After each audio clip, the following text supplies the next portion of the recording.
Hello, Story Nook, and welcome back to I Really Like This Book, and I'm gonna read more of it. We're going to be reading more of Kozuzu Kopato. Uh, I'd rather have a cat than a harem. Artist is Hinano Chano. So yeah, so we're just gonna pick up at chapter 1. But I just wanted to let y'all see the cover. Let's do if it.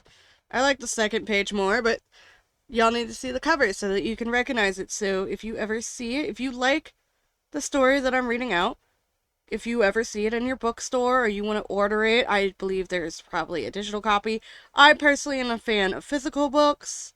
For this series that I do online, I read the digital versions. But I am definitely a physical book girly. So I hope you all have a great day. I hope you're all super duper excited. And we're gonna continue on with chapter 1. Make sure you've got your water, your tea, your coffee, whatever it is. Today I have water in an old Gatorade bottle. Because I find the top's easy to turn and it's convenient for me to drink while also somewhat laying down, which is not exactly how you're supposed to drink water, but who cares? We're gonna continue forward with chapter 1. Last time we read the prologue, which I just uploaded at the time of recording this. So, yay. Chapter 1. Piecing Together Reality. So if you were here last chapter, which was the prologue, feel free to go read it. But quick recap. Girl is 10, her parents, the royal family is just like, we're making all these girls candidates because we need our son to marry someone locally within our kingdom. And this 10-year-old girl is a candidate to marry our 13-year-old son. I am mentioning age specifically because I have an issue with certain age gap relationships, mostly, especially if they start off as a child. And I hear thunder rolling.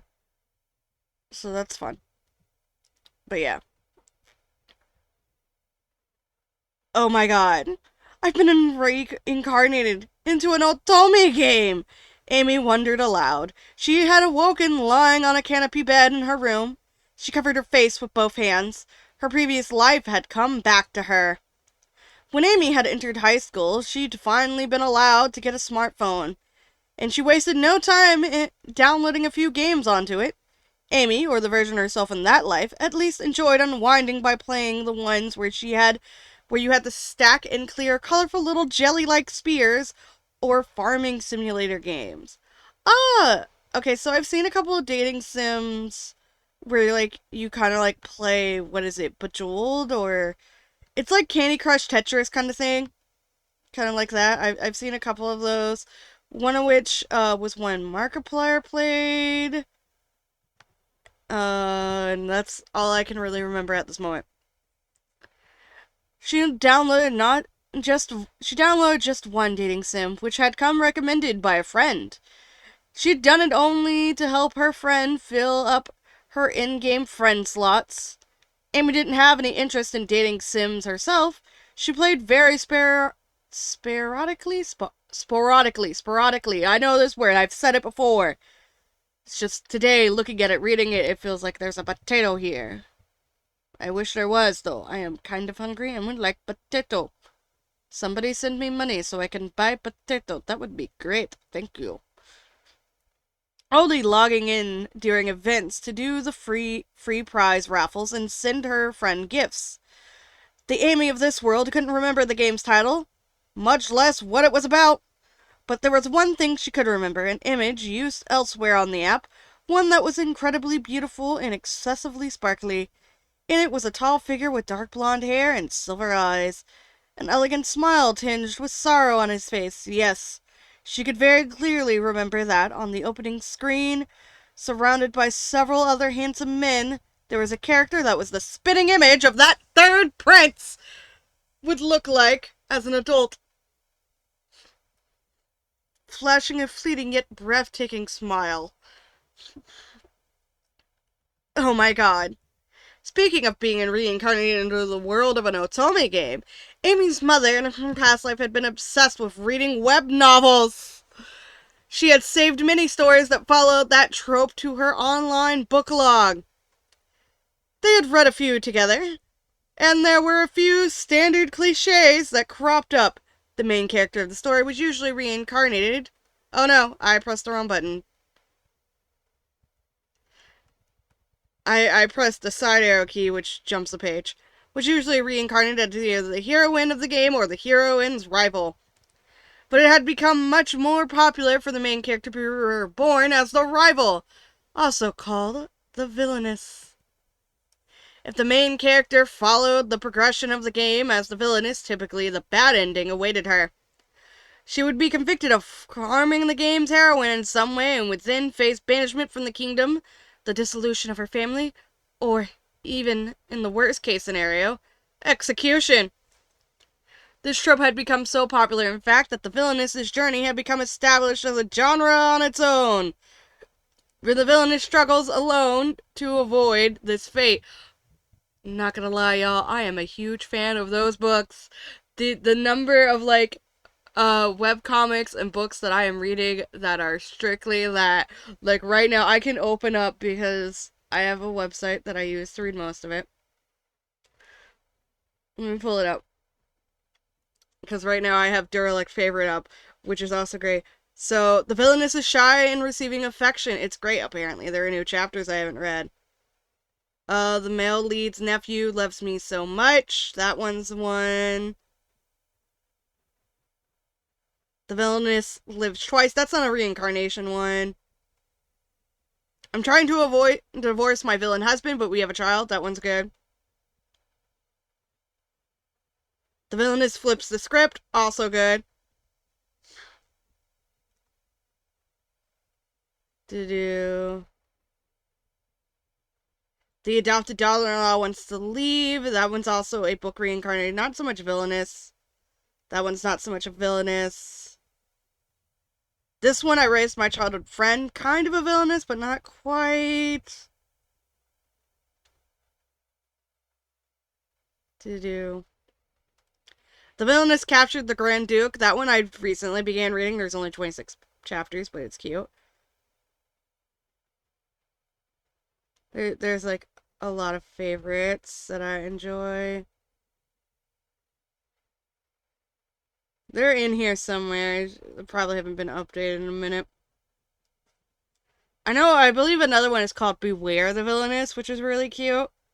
Because it's just like, all you fuckers are trash. I'm not letting you marry the heroine. Because you're all assholes.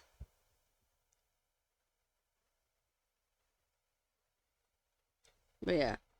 It's adorable. I have a lot that I need to go back and read. Oh, male lead. I will respect your taste. I will respect the male lead's taste. That one's been enjoyable so far. It's just been a slow updating process. And there's a couple I picked up. I just didn't bookmark them for whatever reason. Probably because there just wasn't enough on it, or the quality of, like, the translation that fans did. But yeah. I guess I wouldn't mind being a background character, like the heroine's random friend A or something. Amy pondered, but I hate being a main character or having dialogue. I can't stand doing things in front of people. The thought flitted across her mind, but it sounded like something she'd think in her previous life. Although her manner of speaking was different now, it seemed her shy nature was just as strong as it had been then. She'd gotten through the game's tutorial, but hadn't played the storyline. She had been able to choose the heroine's hair color and length, so Amy didn't know how it changed the main story. But she didn't even know what the main story was in the first place. A bad feeling started to well up in her chest. Could I be? No, that's not possible. She slowly got up and took the handheld mirror from her bedside table. Her reflection stared back. She had shiny, straight black hair flowing down to the middle of her back. Her large, round eyes were bright gold, almost like a cat's. Her lips were full and pink. Her skin as white and smooth as a porcelain doll. With slightly angular facial features, she was more pretty than cute. I'm doomed with a face like this. We're gonna fit the page so we can see the pretty image. This is really nice. I really like this bordering here on the thing, and we got like these pretty sparkly effects. Yeah. She's cute, and remember, she is 10 years old. This is a really nice pattern they have on the wallpaper back here. It's nice.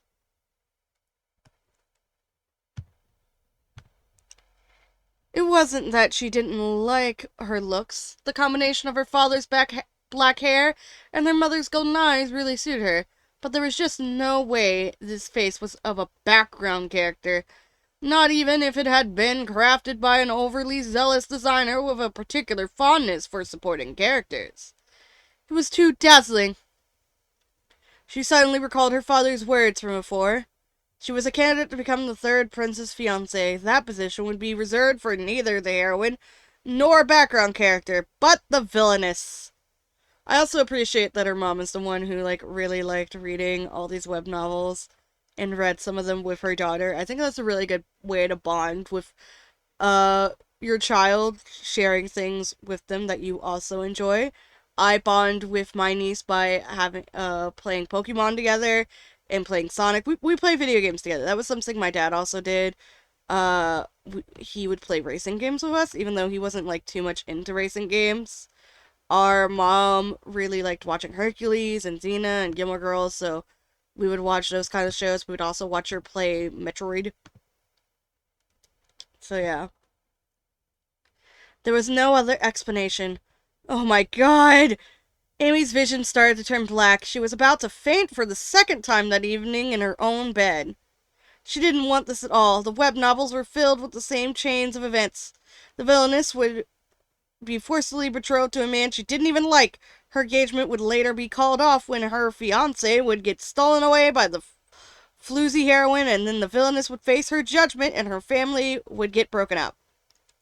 Amy couldn't think of a future worse than that. Her parents were happily married in a love marriage, a rare thing for nobility, and her father was doing well at his job developing magical tools. Amy's brother was a bit older than her, although he was a little too hyperactive. They had always had a good relationship. He was currently living in one of the school dormitories, but he would regularly visit home on his days off, and Amy suddenly remembered something else. Another stereotype in the otome game genre was having a character's brother be a love interest for the heroine. Amy combed her memories, trying to remember if anyone in that dating sim resembled her older brother. There were definitely 5 characters that would pop up on the opening screen, Amy thought, frantically racking her brain despite a slight headache to remember the beautiful opening illustration. One was a slightly mysterious princely man, the one under suspicion of being the third prince. One was a self-confident, well-to-do aristocrat, likely the son of a duke or a marquis. One was wearing a magician's robe, probably someone involved with the Institute of Magic. One was a handsome man in army, maybe the son of the commander or the Order of Knights or something.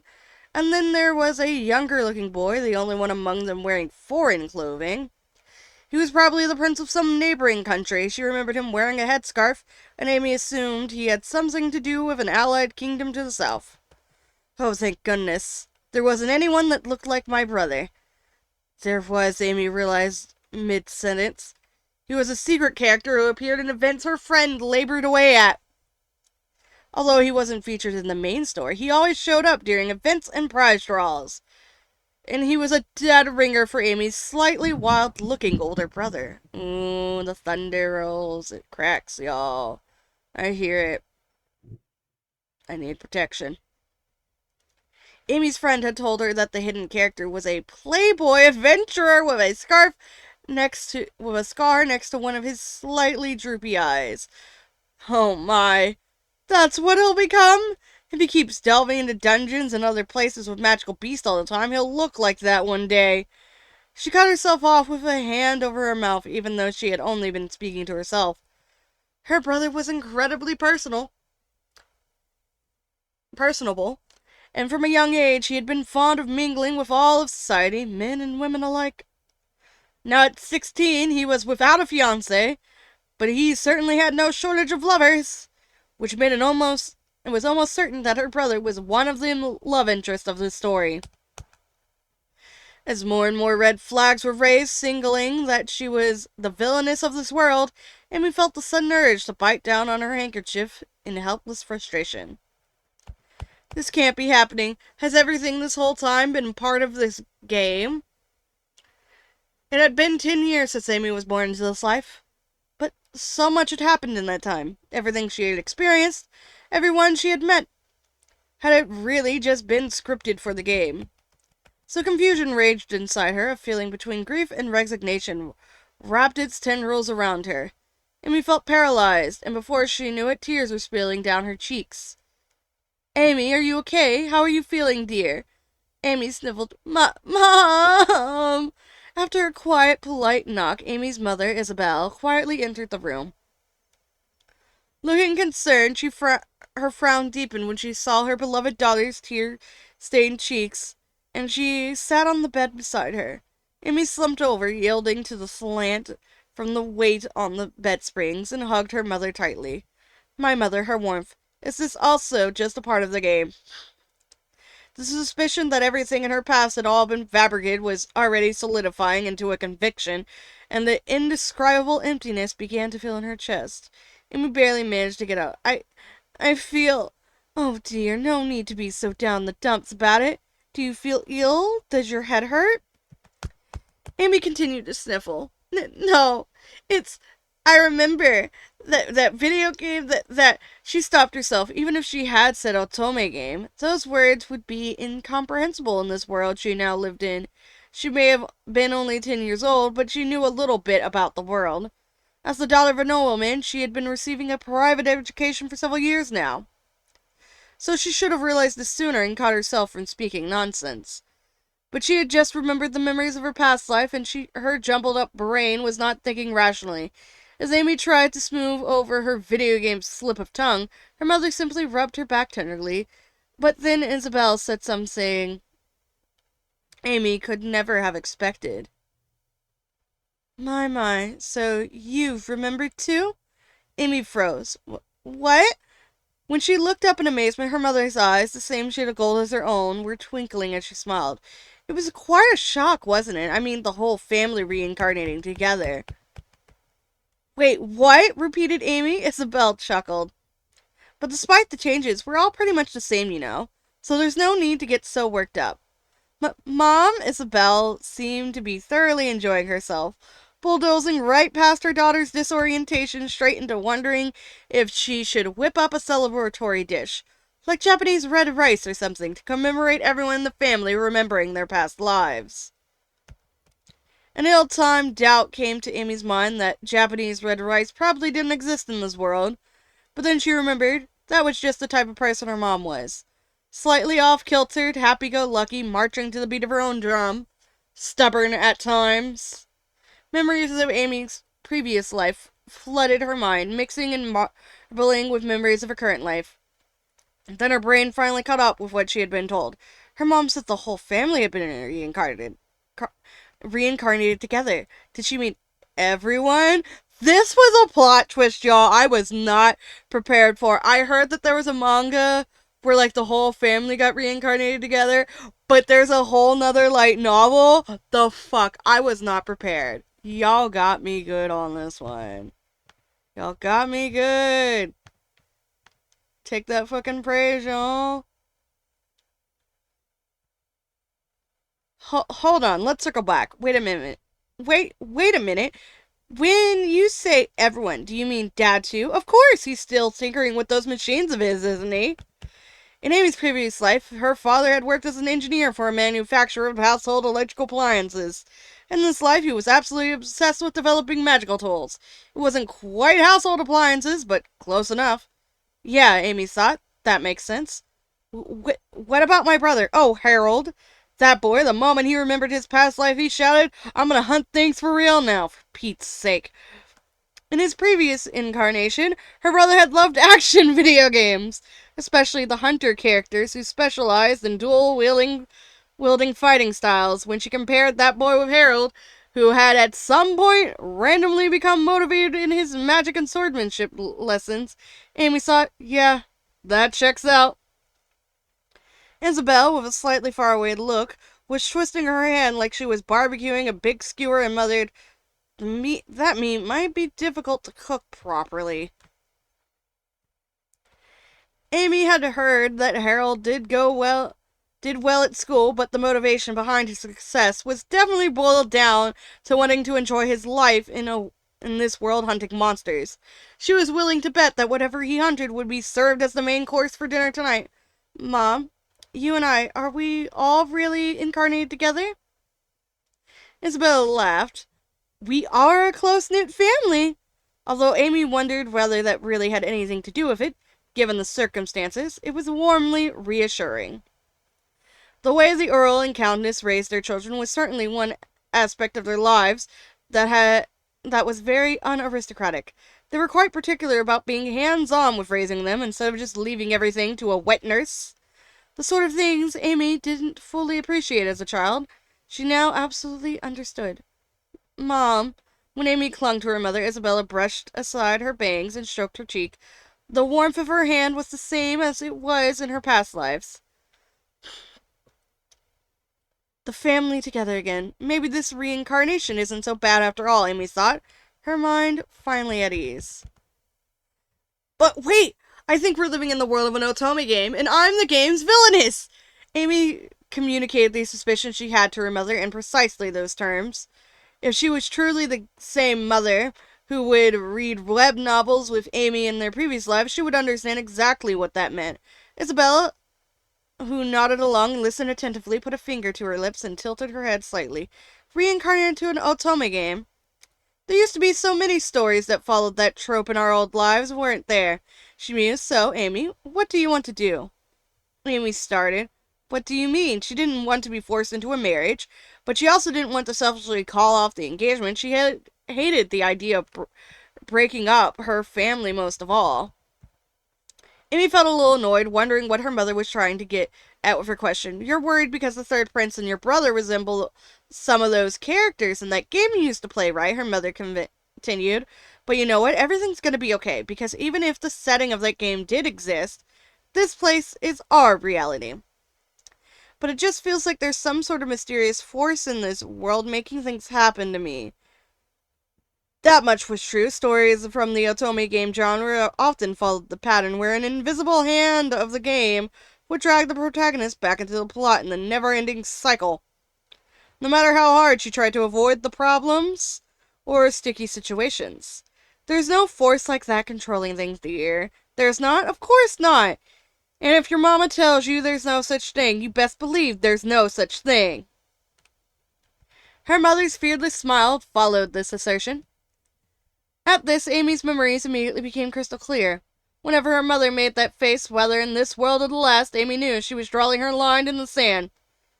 Amy, any pushback would be pointless. "'Kay, if you say so." Her mother chuckled. "I'll give you another chance to rephrase that. I mean, of course, Mother!" Isabella poked at Amy's cheek, slightly taut from grinning, with a finger, and they both broke out laughing. Odd as it may seem, being silly with her mother like this helped calm Amy's nerves. Isabella placed her hand on Amy's cheek once more, looked into her eyes, and went on, "I'll ask you again, okay? Just set aside all your worries about game worlds and mysterious forces for the moment. What do you want to do now, Amy? Now? Your brother has been thoroughly enjoying his new life as a hunter, and your father and I are enjoying things here, too. We've been given such a precious second chance. Is there something you'd like to do?" One thing did pop into Amy's mind, but she wondered if she'd bothered even asking. If she had brought it up in her life before, it would have been met with an immediate rejection, but maybe now, with Isabella's excited, expectant expression urging her on, Amy opened her mouth. "I want a cat." "I just knew you'd say that," cried Isabella, clapping her hands together like she got the right answer on a pop quiz. Amy had always loved animals, even in her previous life. She had longed to have a cat or a dog, but because both her and her father were prone to allergies, she gave it up as an impossible dream. Those days when all she could do was wistfully sigh while watching animal videos on the internet or television never did completely scratch the itch. You know, all those trees that used to give us seasonal allergies don't exist in this world. I've never even heard anyone mention seasonal allergies at all. Plus, Dad hasn't had any allergy attacks since being reincarnated, has he? Amy asked. That's right, I think a cat sounds like a great plan. The Northland family did not keep many servants, but in accordance with the Earl's wishes, they kept enough staff to ensure that the house was at least thoroughly clean. The Earl's preference for a perpetually dust-free environment was perhaps influenced by those memories of his past life, where his immune system would overreact to household dust. Before, Amy used to wonder a little about his clean freak nature, but now that she had remembered how things used to be with his allergies, it made much more sense. And when a cat, a bird, and a dog, and a ferret or a rabbit would be pretty nice too. I just knew this day would come. That's why we haven't had any animals before now. Hearing that her mother was planning on letting her choose her own pet made Amy smile from ear to ear. Even in this world, she had always wanted a pet, but for some reason she never felt like she could bring it up with her parents. Maybe she had been subconsciously influenced by those memories in her previous life that she hadn't yet remembered. Let's start looking for one right away. You prefer to adopt then an abandoned cat or dog rather than buy one, right? Amy nodded. Of course, her mother would remember tiny details like that. She threw her arms around her mother in a hug and gave her a teary, appreciative look. Oh, Amy jumped. The portrait of the third prince made her remember her previous train of thought. I guess I still don't know what to do about that problem. I really don't want to marry him. Even if this wasn't the world of her Otome game, as long as that image of his potential doppelganger was seared in her memory, Amy would be frightened of the third prince. She would unconsciously dread going near him. My dear, there's a simple solution to that. There are other potential candidates, so all he has to do is choose someone else. Don't you think that's a little optimistic? Although Amy's facial features were rather angular, she was objectively beautiful. Not only did she come from a magical background, but she was also related on her mother's side to a feudal lord of one of the kingdom's coastal border provinces who enjoyed a strong influence over the mariners there. The third prince's other candidates included the daughter of a certain marquis whose family members were constantly at odds with each other over family succession, and a certain 8-year-old countess who had an exceptional reputation for being a spoilt brat. With competition like that, it wouldn't take a genius to determine via a process of elimination who was likely to be the third prince's final choice. But even so, Isabella seemed so full of confidence, so she claimed there wouldn't be any problem getting Amy out of the engagement. Oh, could the third prince be good? Amy was able to stop herself from saying the last word gay, but her inappropriate thoughts must have leaked from her ears. Isabella admonished her for playful nugging. Amy, you can't go around shipping the third prince with other guys like he's some manga character. What am I gonna do with you? Ouch, Mom! Okay, sorry! As Isabella let her go, she slipped off the bed and stood right in front of Amy, her eyes sparkling with conviction. Amy stared back, eagerly awaiting whatever solution her mother would offer. The countess straightened her hand, backs on her hip, straightened her back, hands on her hips, and suddenly said, "You need to eat." There was a slight pause. "What?" Amy finally asked. "We need to fatten you up," Isabella replied, puffing up her chest. Amy felt rather dizzy. What on earth was she talking about? Even if you get chubby, Amy, you'll always be my darling little girl. So don't you worry about a thing. Just keep on eating until you're so large that you're positively bursting out of your dresses. Wait, what? It wasn't as though beauty standards were wildly different in this world from the previous one. People did have individual taste, of course, but a slimmer figure was generally seen as more attractive than a bigger one. Amy was nearing the end of girlhood, and was at this point blossoming into a young lady of unmistakable beauty, and now that she had regained the memories of her past life, her mental age was like that of a teenager, and one who was very fashion conscious at that. Amy puzzled slightly over why she needed to get fat on purpose, but Isabel's smile only widened. "I'll let you in on a secret, Amy. According to a little birdie in my private intelligent network, every single member of the royal family prefers women with slender figures. Oh! Attractiveness, which could be surprisingly effective at influencing diplomatic matters, must have been a requirement to marry into the royal family. When Amy stopped to think about it, there wasn't one woman in the entire royal family who wasn't beautiful, slender, and tall. Maybe putting on weight wasn't such a bad idea after all. Putting on weight to avoid an engagement. Also get the cat. I'm excited for when we get the fucking cat, y'all.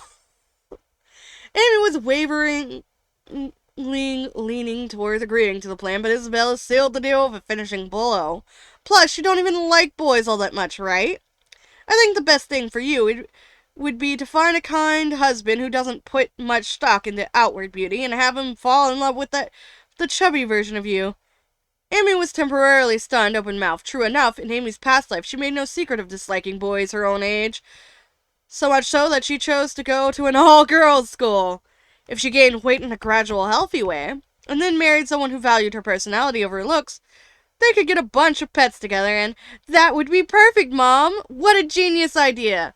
The mother-daughter duo high-fived and started their plan immediately. From the night's dinner onward, there was an increase in the number of courses served to the Earl of Northland's daughter. Oh, look, we have more kitty cat paws. It's great. I love it. The truth was, my husband's home, so we're going to end this episode here. Bye. Welcome home.